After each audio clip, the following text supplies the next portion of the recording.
అంగన్వాడీ సోదరి మండలందరికీ నమస్కారం. అంగన్వాడీ అప్డేట్స్ కోసం మన ఛానల్ని ఎవరైనా సబ్స్క్రైబ్ చేసుకోకపోతే వెంటనే సబ్స్క్రైబ్ చేసుకోండి. వీడియోస్ లైక్ చేయండి, ఫ్రెండ్స్ షేర్ చేయండి. విషయంలోకి వెళ్తే భారతదేశ వ్యాప్తంగా పోషణ మాసోత్సవం అయితే నిర్వహించబడుతుంది. అదేవిధంగా 2 తెలుగు రాష్ట్రాల్లోనూ ఘనంగా ఈ పోషణ మాసాన్ని అయితే నిర్వహిస్తున్నారు. ఇక్కడ చూస్తే ఐసిడిఎస్ ప్రాజెక్ట్ అనుముల సెక్టార్ పరిధిలో పోషణ మహా ప్రోగ్రామ్ అంటూ ఇక్కడ ఒక న్యూస్ కూడా రావడం జరిగింది. ఈ విధంగా అంగన్వాడీ టీచర్లు, ఆయాలు, సూపర్వైజర్లు, ఐసిడిఎస్ అధికారులందరూ కూడా కష్టపడి అంగన్వాడీల్లో నిర్వహిస్తున్నటువంటి పోషణ మాసోత్సవాన్ని అయితే విజయవంతం చేస్తున్నారు. మరి ప్రభుత్వం నుంచి అదనపు నిధులు లేకుండా కానీ మరి కార్యక్రమాన్ని అయితే విజయవంతం చేస్తున్నారు. మరి ఇది ఎంతవరకు సక్సెస్ అవుతుంది ఏంటి అనే విషయంపై కూడా ఈ వీడియోలో డిస్కస్ చేద్దాం. మరి ఇది విజయవంతం కావడానికి మరి ప్రభుత్వాలు ఏం చేయాలి అనే విషయాలు కూడా ఇక్కడ డిస్కస్ చేద్దాం. ముఖ్యంగా ఇంత కష్టపడుతున్నారు ఇప్పుడు అంగన్వాడీ టీచర్లు బిఎల్ఓ విధులు కూడా నిర్వహిస్తున్నారు. తర్వాత అనేక కార్యక్రమాలలో పాల్గొంటున్నారు. అయినా కానీ ఇలాంటి పోషణ మాసోత్సవం కానీ ఏ పథకాన్నైనా విజయవంతం చేస్తున్నారు. కాబట్టి వారికి వెంటనే ప్రభుత్వ ఉద్యోగులతో సమానంగా జీతాలు పెంచాలి, వారికి పెన్షన్, గ్రాట్యుటీ తదితర సౌకర్యాలు కల్పించాలి. అప్పుడే ఈ పోషణ మాసోత్సవం లాంటి కార్యక్రమాలు విజయవంతమవుతాయి. అదేవిధంగా ఇలాంటి కార్యక్రమాలకి కేంద్ర రాష్ట్ర ప్రభుత్వాలు భారీ ఎత్తున నిధులు కేటాయించాలి. ఎందుకంటే ఇక్కడ చూస్తే పోషకాహారం ఆరోగ్యవంతమైన జీవనానికి ఎంతగానో ఉపయోగపడుతుంది. గర్భంలోని శిశువుల ఎదుగుదల నుంచి శిశువు జన్మించే వరకు ఆ తర్వాత పెరుగుతున్న పిల్లలకు తగినంత పోషకాహారం అందిస్తే ఎంతో మేలు చేకూరుతుంది.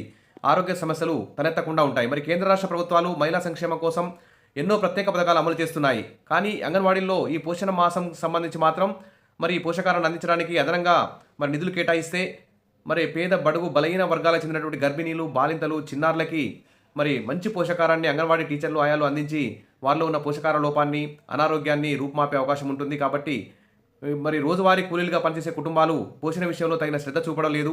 ఇటువంటి కుటుంబాలకు ఈ అంగన్వాడీ టీచర్లు, ఆయాలు నిర్వహించే పోషణ మాసోత్సవాల్లో పోషకాహారం అయితే అందించనున్నారు. కానీ మంచి పోషకాహారం అందించాలంటే ఇంకా నిధులు ఎక్కువగా కేటాయించాల్సినటువంటి అవసరం ఉంది.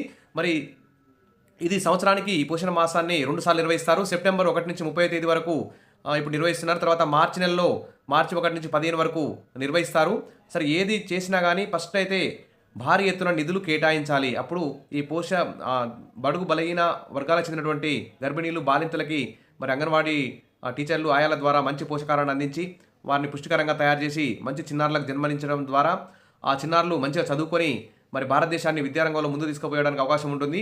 ఖచ్చితంగా అంగన్వాడీ టీచర్లు, ఆయాలతోనే ఈ పథకం సక్సెస్ అవుతుంది. కాబట్టి వారి యొక్క కృషి ఉంటుంది. కాబట్టి వారికి ఆర్థిక లోటు లేకుండా ప్రభుత్వ ఉద్యోగులతో సమానంగా వారికి జీతాలు పెంచాలి, వారి ఆయాలకు కూడా జీతాలు పెంచాలి.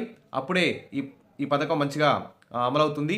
అదేవిధంగా ఈ పోషణ మాసోత్సవానికి కానీ ఏ ఇతర పథకం పెట్టినా కానీ ఫస్ట్ నిధులు కేటాయించాలి, పెండింగ్ బిల్స్ లేకుండా చేయాలి, అంగన్వాడీల్లో అన్ని సౌకర్యాలు కల్పించాలి. అప్పుడే ఈ కార్యక్రమం అయితే విజయవంతం అవడానికి అవకాశం ఉంటుంది.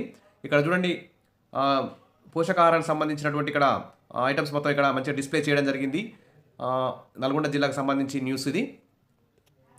ఇక్కడ చూస్తే 3 నుంచి 6 ఏళ్లలోపు పిల్లల్ని అంగన్వాడీ కేంద్రాలకు పంపించాలని, పోషకాహారంతో పాటు ఆటపాటలతో విద్యను నేర్పించడం జరుగుతుందని చెప్పడం జరిగింది. తదుపరి ప్రతిజ్ఞ కూడా చేయించడం జరిగింది.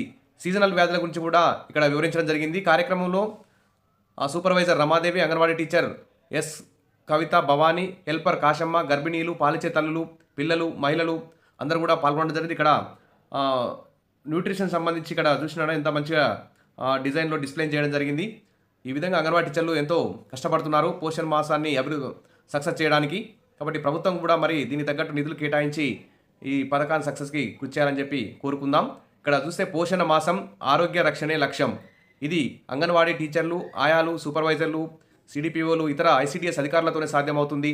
కాబట్టి లబ్ధారులు కూడా తమ చిన్నారులని ప్రైవేట్ కాన్వెంట్ స్కూళ్ళకు పంపకుండా ఖచ్చితంగా అంగన్వాడీ కేంద్రాలకు పంపించి ఈ పథకాన్ని సద్వినియోగం చేసుకోవాలని అందరూ కూడా కోరుతున్నారు. Wish all the best. మరిన్ని అప్డేట్స్ కోసం మన ఛానల్ని సబ్స్క్రైబ్ చేసుకోండి, వీడియోస్ లైక్ చేయండి. Thank you.